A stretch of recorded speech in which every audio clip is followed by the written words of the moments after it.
Saudara-saudari yang terkasih, kita masih membahas Kanon 2. Pada bagian keempat ini, kita akan melihat regulasi liturgi oleh otoritas gereja pada periode Konsili Trente sampai dengan Konsili Vatikan yang kedua. Konsili Trente yang diadakan pada tahun 1545 sampai dengan 1563 sebagian besar membahas hal-hal yang berkaitan dengan liturgi. Meskipun demikian, pembahasan tersebut pada umumnya bukanlah sebuah pendekatan yang positif, melainkan lebih pada sebuah reaksi terhadap para reformator dan juga terhadap penyimpangan-penyimpangan liturgi. Konsili pada waktu itu juga mengutuk penyelewengan yang terjadi melalui simoni, tahayul, dan ketidakpantasan, lalu memberi kewenangan kepada ordinaris wilayah untuk memberantas penyelewengan yang terjadi di keuskupan masing-masing. Selain itu, konsili juga menyatakan adalah berdosa bagi pelayan liturgi yang dengan sukarela menghilangkan ritus liturgi sakramen yang diterima dan disetujui untuk dilaksanakan dan tidak bisa diubah oleh para gembala gereja. Lalu pada tanggal 4 Desember tahun 1563, yakni pada akhir Konsili Trente, Bapak-Bapak Konsili mengeluarkan dekret bahwa buku misa dan buku ibadat harian itu diterbitkan oleh otoritas paus. Dekret tersebut tidak mengatakan bahwa penggunaan buku-buku tersebut diharuskan oleh paus.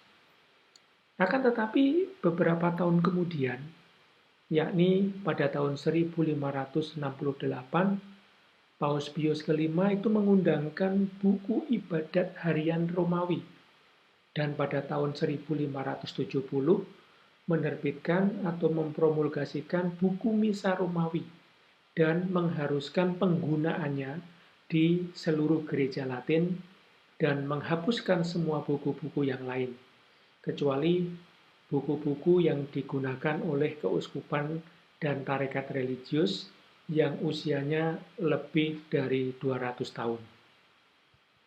Pada tahun 1584,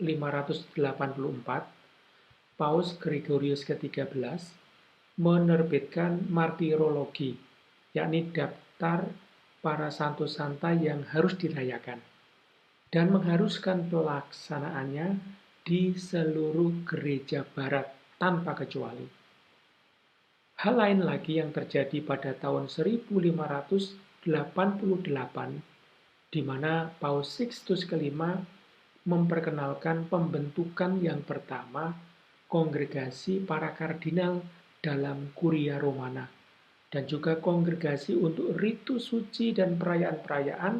Satu dari 15 kongregasi dipercaya untuk menangani masalah-masalah liturgi, termasuk membaharui dan juga mengoreksi buku-buku liturgi.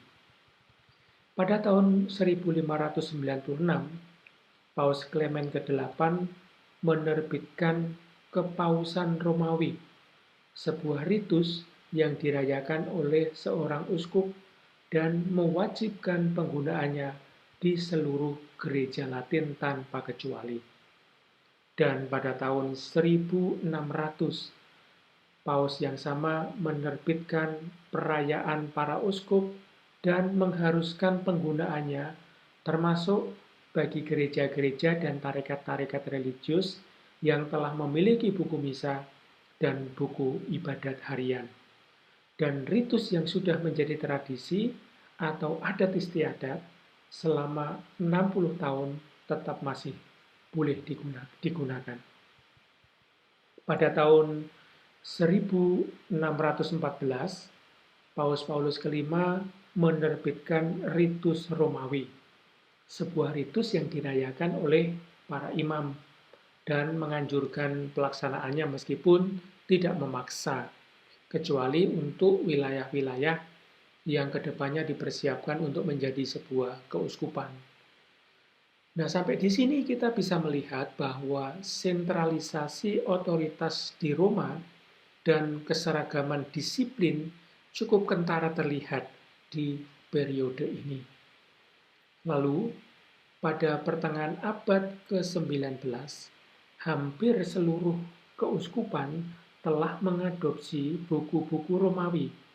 Dari tahun 1898 sampai dengan tahun 1927, Kongregasi untuk Ritus Suci telah menerbitkan lebih dari 4.400 tanggapan atas pertanyaan dan persoalan dan juga dekrit atau keputusan yang dianggap memiliki nilai abadi.